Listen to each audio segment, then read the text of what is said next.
નમસ્કાર, weather analysis સાથે હું છું પાયલ અને ગુજરાતમાં ગઈકાલે અનેક વિસ્તારોમાં ગાજવીજ સાથે વરસાદ પડ્યો, ભારે પવન ફૂંકાયો, વાવાઝોડા જેવી પરિસ્થિતિ થઈ અને સાંજથી જ વાતાવરણમાં પલટો આવવાની શરૂઆત થઈ ગઈ હતી.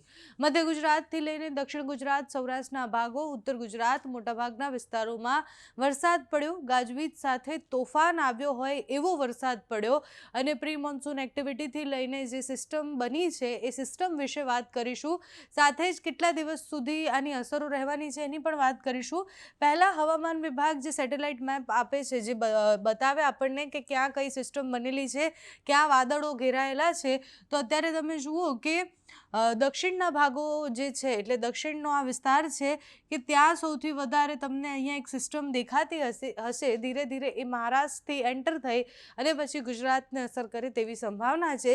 આ સિસ્ટમ મજબૂત છે. અરબી સમુદ્રમાં એમ પણ છેલ્લા કેટલાય સમયથી એક પછી એક સિસ્ટમ બની રહી છે. બંગાળની ખાડીમાં પણ સિસ્ટમો બની રહી છે અને એના કારણે દક્ષિણના ભાગોમાંથી ઉપર જ્યારે એ આવશે એટલે આમ તો ચોમાસું એવું કહેવાય કે હવે ચોમાસું એક બે દિવસમાં ઓફિશિયલી એટલે હવામાન વિભાગ જે કહે કે ચોમાસું વિધિવત રીતના બેસી ગયું છે, એક બે દિવસમાં આવી જવાનું છે. આમ તો કેરળ અને બહુ જ બધા વિસ્તારોમાં ભારે વરસાદ તો અત્યારે પડી જ રહ્યો છે.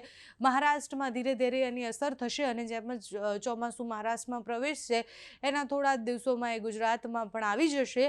પણ અત્યારે ચોમાસા પહેલાં પ્રી મોન્સૂન એક્ટિવિટીના ભાગરૂપે જે વરસાદ પડી રહ્યો છે એની આ બધી જ અસરો છે અને પ્રી મોન્સૂન એક્ટિવિટીના ભાગરૂપે જે વરસાદ પડતો હોય છે એ ભારે પવન સાથે અલગ અલગ સિસ્ટમને આધારે અને જે પવન ફૂંકાઈ રહ્યો છે, ગાજવીજ સાથે વરસાદ પડી રહ્યો છે. વેસ્ટર્ન ડિસ્ટર્બન્સ જે છે એ સતત ઉપરના પ્રદેશોમાંથી જ્યારે પસાર થતા હોય સાથે તમે જુઓ કે દક્ષિણના ભાગમાં બનેલી એ સિસ્ટમ જે છે એટલે આ બંનેની અસર અત્યારે થઈ રહી છે. હવામાન વિભાગ અને હવામાન નિષ્ણાંતની આગાહી એવું કહી રહી છે કે 4 થી 5 તારીખ સુધી આની અસરો રહેવાની છે. એટલે આજથી લઈને હજુ 2 દિવસ એવા છે કે જ્યારે ગુજરાતના અનેક વિસ્તારોમાં વરસાદ પડવાનો છે. તીવ્રતા ધીરે ધીરે ઓછી થવાની છે. ગઈકાલે અમદાવાદમાં સાંજ પછી જ વાતાવરણમાં પલટો આવી ગયો હતો. 6-7 વાગ્યાની આસપાસ એ વાતાવરણમાં આવેલા પલટા પછી વાવાઝોડા જેવી પરિસ્થિતિ થઈ, ભારે પવન ફૂંકાયો અને એના પછી ગાજવીજ સાથે વરસાદ પણ પડ્યો હતો. મધ્ય ગુજરાતમાં પણ એ સ્થિતિ હતી. દાહોદ, છોટાઉદેપુર, નર્મદાના વિસ્તારમાં પણ ગઈકાલે એટલો વરસાદ પડ્યો. આજની સ્થિતિ જોઈએ તો દક્ષિણ ગુજરાતના ભાગોમાં વરસાદની સંભાવના છે. સુરત, નવસારી, વલસાડ, ડાંગ આ બધા વિસ્તારોમાં વરસાદ પડશે. સાથે જ મધ્ય ગુજરાતના અનેક વિસ્તારોમાં વરસાદ પડે તેવી સંભાવના છે. દરિયાકાંઠાના વિસ્તારોમાં વરસાદ પડશે. ભાવનગરથી લઈને મહુવા, વેરાવળવાળો જે આખો પટ્ટો છે ત્યાં વરસાદ પડશે અને તમે જુઓ કે એ સિસ્ટમ કે ટ્રફ જે ખેંચાઈને આવે છે એની અસર કેટલી ભયાનક થવાની છે કે સાંજ સુધીમાં તો ગુજરાતના અનેક વિસ્તારોમાં એટલે અમદાવાદથી લઈને આ બાજુ મહેસાણાથી લઈને ઉત્તર ગુજરાતના ભાગોમાં ખૂબ વધારે વરસાદ થવાની સંભાવનાઓ છે.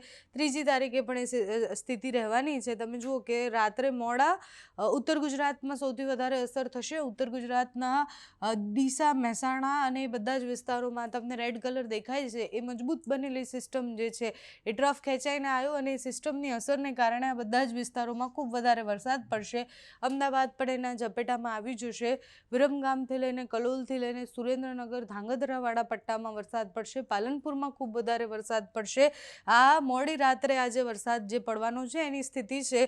કચ્છમાં પણ વરસાદની સંભાવના છે. રાપરમાં વરસાદ પડવાનો છે અને આપણે જે વાત કરતા હતા કે પાકિસ્તાન તરફથી જે ભારે પવન અને જે વાવાઝોડું આવ્યું એટલે એ જે સ્થિતિ સર્જાઈ, રાજસ્થાનના મોટાભાગના વિસ્તારોમાં તોફાન થયા, આંધી જેવી પરિસ્થિતિ આવી. તમે જુઓ કે ધૂળના ગોટે ગોટા ઉડ્યા અને એના પછી જે પરિસ્થિતિ હતી, અત્યારે વાતાવરણમાં પલટો આવતાની સાથે જ ઘણા બધા વિસ્તારોમાં વરસાદ પડે છે, જેમાં રાજસ્થાનના મોટાભાગના વિસ્તારોમાં પણ વરસાદની સંભાવના છે. એટલે ગુજરાતમાં 2-3જી તારીખે તમે જુઓ કે સિસ્ટમની અસર તો થવાની છે પણ એની તીવ્રતા ધીરે ધીરે ઓછી થઈ જશે. 4થી તારીખ સુધી હવામાન વિભાગે આગાહી કરી છે કે પ્રી મોન્સૂન એક્ટિવિટીના ભાગરૂપે જે વરસાદ પડવાનો છે એ 4થી તારીખ સુધી પડશે અને એ દક્ષિણ ગુજરાતમાં પણ અસર કરશે, સૌરાષ્ટ્રમાં પણ અસર કરશે. સૌરાષ્ટ્રમાં રાજકોટથી લઈને દરિયાકાંઠાનો જે વિસ્તાર છે ત્યાં વધારે અસર કરવાના છે. સાથે જો 4થી તારીખે આ જે ટ્રફ ખેંચાઈને આવે છે એની અસર પણ અત્યારે સૌથી વધારે ઉત્તર ગુજરાતમાં વરસાદ પડવાની સંભાવના છે. ગઈકાલે પણ બનાસકાંઠા, ડીસા, મહેસાણાવાળા પટ્ટામાં ખૂબ વધારે વરસાદ પડ્યો છે. મધ્ય ગુજરાતમાં પણ વરસાદ પડશે.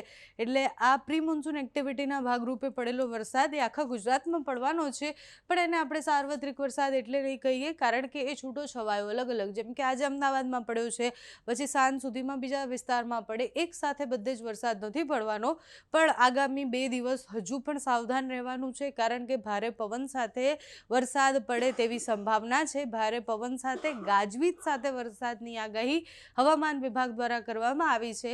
હવામાન વિભાગ દર 3 કલાકે આગાહી બદલતું હોય છે. આગાહી જેમ જેમ આવતી રહેશે, વધુ માહિતી જેમ જેમ આવતી રહેશે, તમારા સુધી પહોંચાડતા રહીશું. અત્યારે તમારે ત્યાં કેવું વાતાવરણ છે અમને કમેન્ટ્સમાં જણાવજો. અત્યારે આ વિડીયોમાં બસ આટલું. જો તમે અમને યુટ્યુબ પર જોઈ રહ્યા હોય તો સબસ્ક્રાઈબ કરજો, ફેસબુક પર જોઈ રહ્યા હોય તો ફોલો કરજો, અમારા વિડીયોને લાઈક અને શેર કરજો.